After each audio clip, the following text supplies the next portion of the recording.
Bribda Luki Saputra, prajurit TNI yang tewas akibat dianiaya senior di batalionnya, terus memantik perhatian publik. 4 oknum prajurit TNI ditetapkan sebagai tersangka dalam kasus kematian Prada Luki Namo yang diduga tewas dianiaya seniornya. Assalamualaikum warahmatullahi wabarakatuh. Shalom, Om Swastiastu, nama budaya dan salam kebajikan untuk kita semua. Perkenalkan, nama saya Muhammad Khairi Rifki dengan NIM 205240236 dari mata kuliah PLK 4 Litigasi Pidana dengan dosen pengampuh yang terhormat Bapak Heri Firmansyah SH MHum MPH. Pada kesempatan kali ini saya akan membahas tentang pembuktian hak tersangka dan hak korban dalam sistem peradilan pidana di Indonesia. Baik, pertama-tama saya akan menjelaskan mengenai pengertian hukum acara pidana. Hukum acara pidana merupakan instrumen yuridis yang berfungsi sebagai sarana untuk menegakkan hukum pidana material. Tanpa adanya hukum acara pidana, maka ketentuan pidana yang bersifat substansif tidak dapat diterapkan secara efektif. Menurut Van Belmen itu sendiri, hukum acara pidana adalah keseluruhan peraturan yang dibuat oleh negara karena adanya dugaan pelanggaran hukum pidana yang bertujuan untuk menentukan bagaimana negara bertindak terhadap pelanggaran tersebut. Sementara itu, menurut Andi Hamzah, menyatakan bahwa hukum acara pidana mencakup seluruh tahapan mulai dari proses penyelidikan, penyidikan, penuntutan, pemeriksaan di persidangan, hingga pelaksanaan hukuman oleh jaksa. Dengan demikian, hukum acara pidana dapat dipahami sebagai suatu sistem yang mengatur prosedur formal dalam rangka menemukan kebenaran dan menjamin keadilan secara sah dan terukur. Baik, selanjutnya ada tujuan hukum acara pidana itu sendiri. Tujuan utama dari hukum acara pidana adalah untuk mencari dan menemukan kebenaran material, yaitu kebenaran yang sesuai dengan fakta yang sebenarnya terjadi, bukan sekadar kebenaran formal. Kebenaran material ini menjadi dasar bagi hakim untuk menjatuhkan putusan yang adil. Selain itu, hukum acara pidana itu sendiri juga bertujuan untuk memberi putusan yang tepat melalui mekanisme peradilan yang sah serta memastikan bahwa putusan tersebut dapat dilaksanakan secara efektif. Di sisi lain, hukum acara pidana juga memiliki fungsi protektif, yaitu melindungi hak asasi manusia baik itu dari tersangka, pelaku maupun korban. Dalam KUHP itu sendiri, tujuan ini dipertegas melalui prinsip perlindungan harkat dan martabat manusia, jaminan kepastian hukum, serta pencegahan terhadap tindakan sewenang-wenang oleh aparat penegak hukum. Dengan demikian, hukum acara pidana tidak hanya berorientasi pada penegakan hukum, tetapi juga pada keadilan yang substantif. Baik, selanjutnya saya akan menjelaskan mengenai asas-asas hukum acara pidana. Dalam hukum acara pidana terdapat asas-asas fundamental yang menjadi landasan dalam setiap proses penegakan hukum.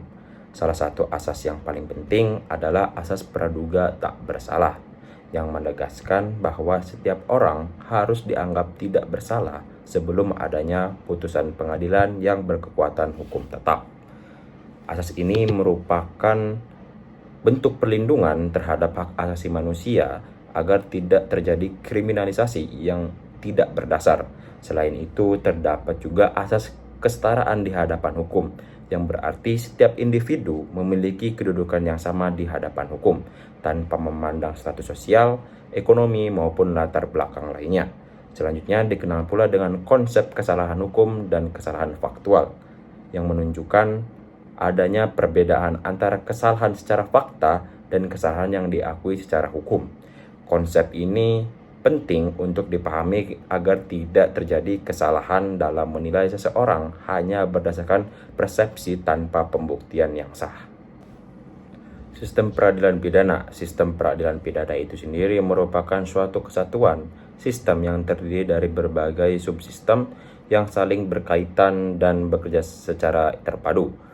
Sistem ini melibatkan lembaga kepolisian sebagai penyidik yang bertugas untuk melakukan penyelidikan dan penyidikan. Selanjutnya ada kejaksaan sebagai pemindai umum yang mengajukan perkara ke pengadilan. Pengadilan sebagai lembaga yang memeriksa dan memutus perkara. Serta lembaga permasyarakatan yang melaksanakan hukuman pidana itu sendiri. Hubungan antar lembaga ini bersifat koordinatif dan integratif, sehingga keberhasilan penegakan hukum sangat tergantung pada sinergi antar lembaga tersebut.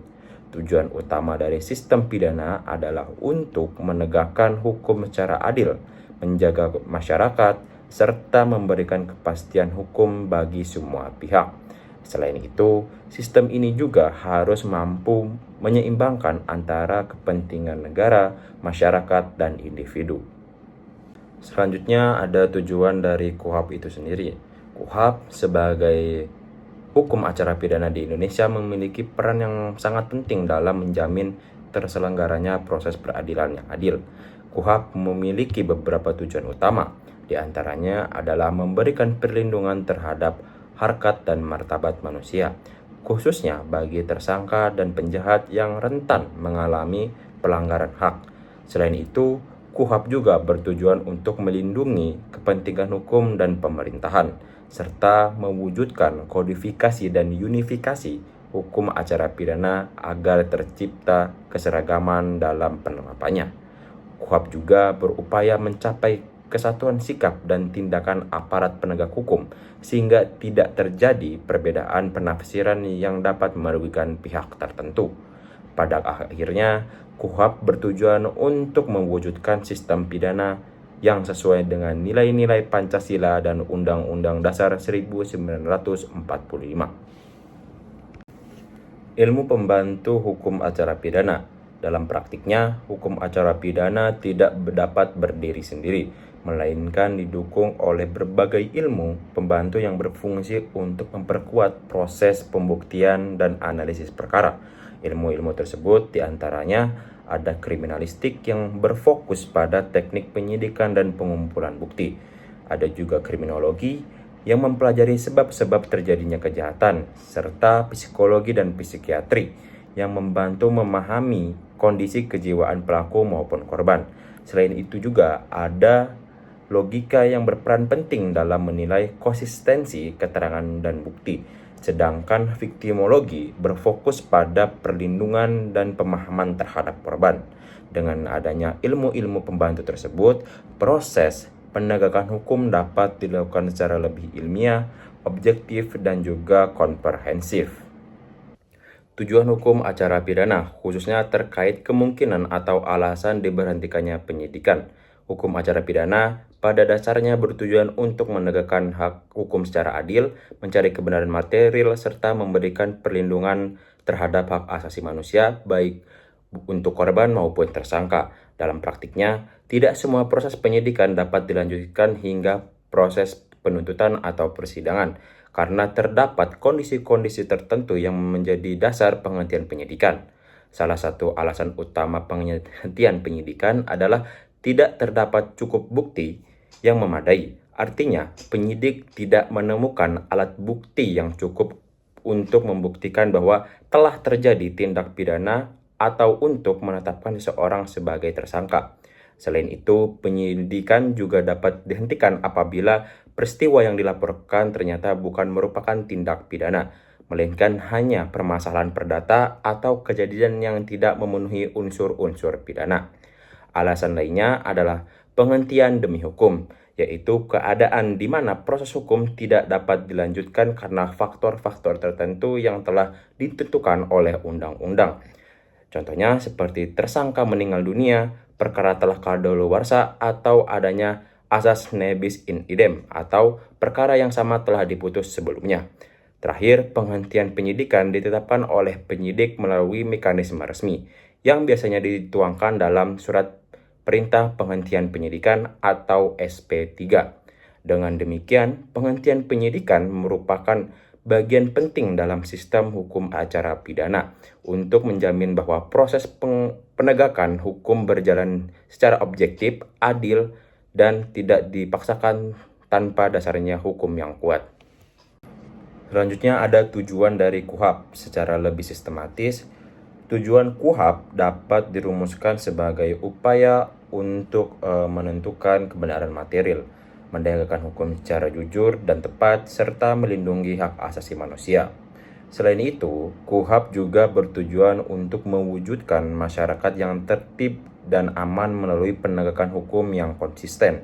Dalam konteks ini, hukum acara pidana tidak hanya berfungsi sebagai alat represif untuk menghukum pelaku, tapi juga sebagai sarana preventif untuk mencegah terjadinya kejahatan. Oleh karena itu, penerapan KUHP harus dilakukan secara profesional dan bertanggung jawab. Pemanggilan sidang juga itu sendiri merupakan salah satu tahapan penting dalam proses pidana yang berkaitan erat dengan prinsip fair trial. Kehadiran dalam konferensi merupakan syarat penting untuk menjamin hak pembelaan. Oleh karena itu, pemanggilan sidang harus dilakukan secara sah melalui surat panggilan resmi. Dalam pelaksanaannya, terdapat beberapa aspek yang harus diperhatikan, seperti cara menyampaikan surat panggilan, tenggang waktu yang memadai, serta kepastian bahwa surat tersebut diterima oleh pihak yang berkepentingan. Ketentuan ini bertujuan untuk memastikan bahwa proses persidangan berlangsung secara adil dan tidak merugikan hak-hak pelaku. Selanjutnya ada pembuktian. Pembuktian merupakan proses yang sangat penting dalam peristiwa hukum acara pidana, karena pada tahapan inilah ditentukan apakah suatu peristiwa benar merupakan tindak pidana dan apakah pembelaan dapat dipertanggungjawabkan secara hukum.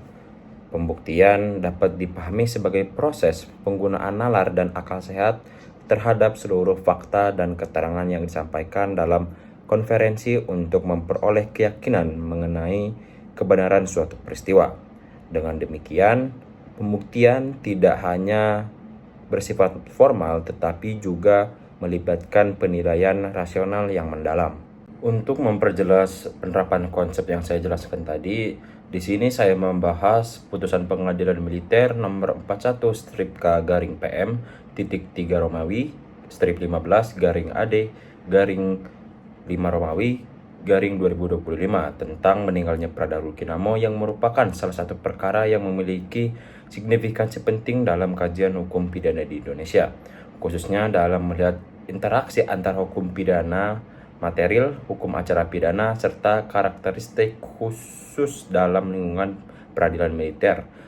Perkara ini tidak hanya menyoroti persoalan pertanggungjawaban pidana atas tindakan kekerasan yang berakhir pada hilangnya seseorang, tetapi juga membuka analisis ruang yang lebih luas mengenai batas kewenangan dalam perlindungan hak asasi manusia serta pembaharuan hukum pidana nasional.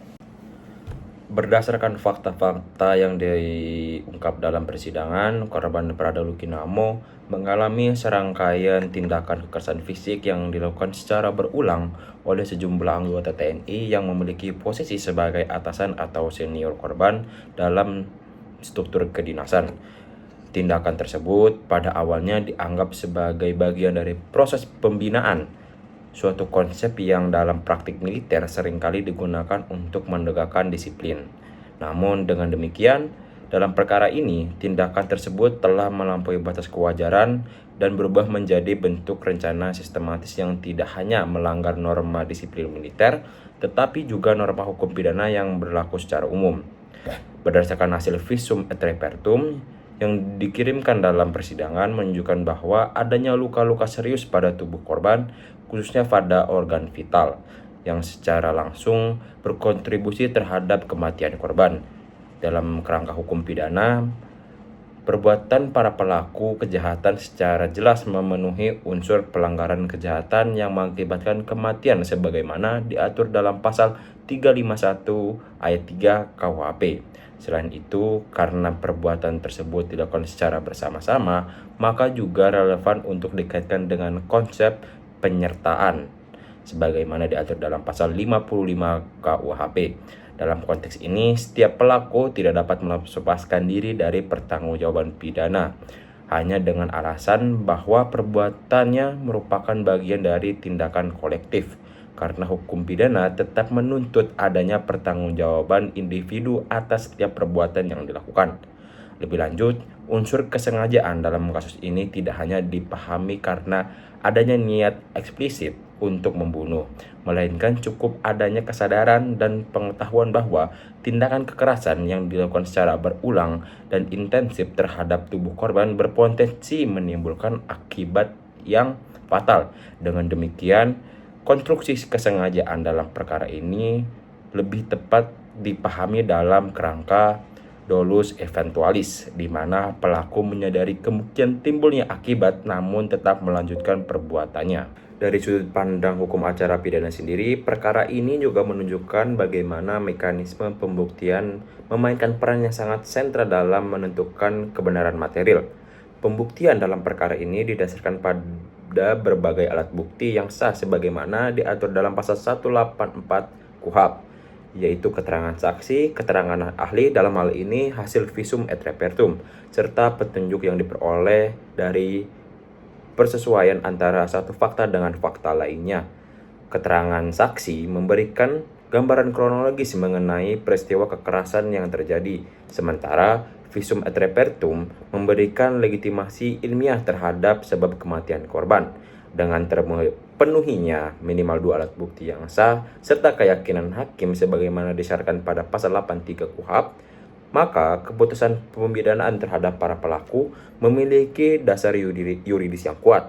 Dalam konteks ini, dapat dilihat bahwa sistem pembuktian dalam hukum acara pidana Indonesia masih menganut sistem pembuktian menurut undang-undang secara negatif atau negatif legis Bewis Telsel, di mana hakim terikat pada alat bukti yang sah tetapi tetap diberikan ruang untuk menggunakan keyakinannya dalam menilai pembuktian tersebut. Meskipun demikian, dalam setiap proses pidana, termasuk dalam perkara ini, perlindungan terhadap hak-hak tersangka tetap merupakan prinsip yang tidak dapat diabaikan. KUHP sebagai hukum acara pidana memberikan jaminan terhadap hak-hak tersebut, antara lain melalui ketentuan mengenai hak untuk segera diperiksa, hak untuk mengetahui secara jelas dakwaan yang disampaikan, hak untuk memberikan keterangan tanpa tekanan, serta hak untuk didampingi oleh penasihat hukum. Prinsip ini merupakan perwujudan dari konsep due procedure of law yang menempatkan prosedur hukum sebagai instrumen utama untuk menjamin keadilan. Dalam perspektif negara hukum, proses penegakan hukum tidak boleh hanya berorientasi pada hasil berupa pemidanaan, tetapi juga harus memastikan bahwa seluruh tahapan proses dilakukan secara sah, adil, dan menghormati martabat manusia. Pelanggaran terhadap hak-hak tersebut tidak hanya berimplikasi pada aspek etika, namun juga dapat berdampak pada keabsahan proses hukum secara keseluruhan. Di sisi lain, perkembangan hukum pidana modern menunjukkan adanya perubahan paradigma yang signifikan, yaitu dari yang semulanya berorientasi pada pelaku menuju sistem yang lebih seimbang dengan memperhatikan kepentingan korban. Dalam konteks perkara Pradaluki ini, korban tidak lagi dipandang sebagai objek dalam proses peradilan, melainkan sebagai subjek yang memiliki hak atas perlindungan dan keadilan. Hal ini sejalan dengan perkembangan berbagai instrumen hukum yang memberikan perlindungan kepada korban, termasuk melalui mekanisme restitusi, kompensasi, serta perlindungan terhadap saksi dan korban. Dengan demikian, sistem pidana tidak lagi semata-mata berfungsi sebagai alat untuk menghukum pelaku, tetapi juga sebagai sarana untuk memulihkan keseimbangan sosial yang terganggu akibat terjadinya tindak pidana. Apabila dijelaskan lebih lanjut dalam kerangka pembaruan hukum pidana nasional, khususnya melalui perbandingan antara KUHP lama dan KUHP baru, yaitu UU nomor 1 tahun 2023, terlihat adanya perubahan paradigma yang cukup mendasar. KUHP lama cenderung mencerminkan pendekatan klasik yang berorientasi pada keadilan retributif, di mana fokus utama terletak pada pemberian pidana sebagai bentuk pembalasan atas perbuatan pelaku. Sementara di dalam KUHP baru mengadopsi pendekatan yang lebih modern dan komprehensif dengan menekankan keseimbangan antara kepentingan korban dan masyarakat. Pendekatan ini tidak hanya mempertimbangkan aspek kepastian hukum tetapi juga keadilan dan kemanfaatan hukum, sehingga membuka ruang bagi penerapan konsep-konsep seperti keadilan restoratif dan konteks tertentu.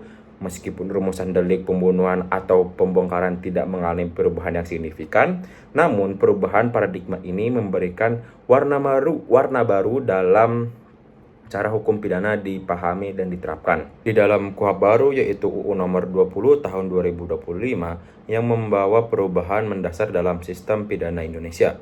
KUHP baru tidak hanya memperkuat prinsip due process of law, tetapi juga menggeser pendekatan pembuktian dari yang semula cenderung formalistik menjadi lebih substantif.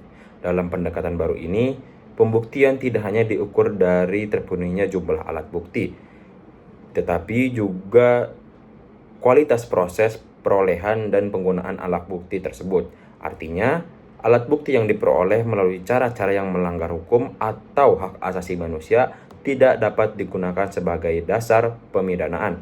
Selain itu, KUHP baru juga mengakomodasi perkembangan teknologi dengan mengakui alat bukti elektronik sebagai bagian dasar dari sistem pembuktian, serta memperkuat kedudukan korban dalam proses pidana. Dengan demikian, dalam perspektif KUHP baru, putusan terhadap perkara seperti kasus Prada Luki ini tidak hanya berhenti pada terpenuhinya unsur-unsur tindak pidana, tetapi juga mencakup aspek prosedural, perlindungan hak asasi manusia, serta integritas proses penegakan hukum secara keseluruhan. Berdasarkan penjelasan yang telah saya jelaskan tadi, dapat disimpulkan bahwa kasus Prada Lukinamo ini mencerminkan dinamika dan transformasi yang sedang berlangsung dalam sistem hukum pidana di Indonesia. Pergeseran paradigma dari pendekatannya yang formalistik dan berorientasi bagi pelaku menuju sistem yang lebih seimbang dan berkeadilan, menunjukkan adanya upaya untuk menjadikan hukum pidana sebagai instrumen yang tidak hanya represif tetapi juga humanis dan responsif terhadap kebutuhan masyarakat. Dalam konteks ini, hukum acara pidana tidak lagi hanya dipahami sebagai alat untuk penegakan hukum pidana material, tetapi juga sebagai mekanisme untuk memastikan bahwa keadilan ditegakkan melalui proses yang sah, transparan, akuntabel, dan menghormati hak asasi manusia. Oleh karena itu, pembuktian dalam hukum acara pidana harus dilakukan secara cermat, objektif, dan bertanggung jawab. Karena pada akhirnya keadilan tidak hanya ditentukan oleh hasil akhir berupa putusan, tetapi juga kualitas proses yang melatar belakanginya. Demikian penjelasan yang dapat saya sampaikan, semoga bermanfaat. Apabila ada salah kata, mohon untuk dimaafkan. Wassalamualaikum warahmatullahi wabarakatuh.